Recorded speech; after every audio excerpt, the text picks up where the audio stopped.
बहुत समय पहले एक छोटा सा गांव था। उस गांव में एक गरीब लड़का रहता था जिसका नाम अर्जुन था। अर्जुन रोज जंगल जाता और लकड़ियां काट कर शहर में बेचता। एक दिन जैसे ही वो जंगल में लकड़ियां काट रहा था, उसकी नजर एक अजीब सी रोशनी पर पड़ी। रोशनी इतनी तेज थी कि उसे देखने के लिए आंखें भी छोटी करनी पड़ रही थी। अर्जुन धीरे धीरे उस रोशनी के पास गया। वहां एक पत्थर पड़ा था, लेकिन ये कोई आम पत्थर नहीं था। वो सोने जैसा चमक रहा था।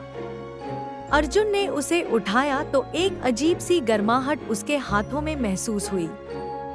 उसे लगा ये कोई खजाना है। पर जैसे ही उसने पत्थर को छुआ, अचानक से उसके आसपास की हवा बदल गई। उसके मन में आवाज गूंजी, जो इस पत्थर को सही दिल से इस्तेमाल करेगा, उसकी किस्मत बदल जाएगी।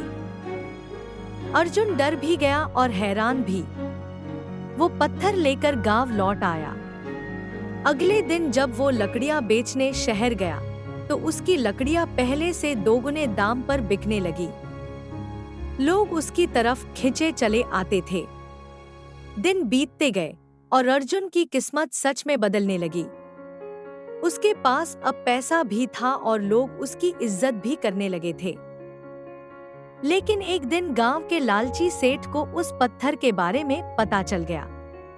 सेठ ने अर्जुन से पत्थर मांगा, लेकिन अर्जुन ने मना कर दिया। तब सेठ ने चालाकी से पत्थर चुराने की योजना बनाई।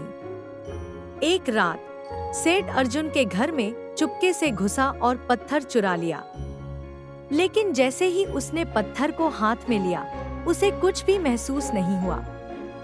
उल्टा उसकी किस्मत खराब होने लगी। उसका व्यापार बंद हो गया और बीमारियां घर में घुस गईं।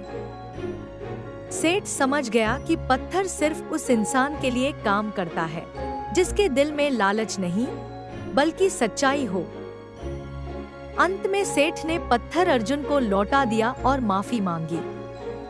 अर्जुन ने पत्थर गांव के पुराने मंदिर में रख दिया, ताकि कोई और लालच में आकर उसका गलत इस्तेमाल न करे। और इस तरह उस जादुई पत्थर की कहानी गांव भर में मशहूर हो गई। कहते हैं, आज भी वो पत्थर मंदिर में रखा है और किसी सच्चे इंसान का इंतजार कर रहा है।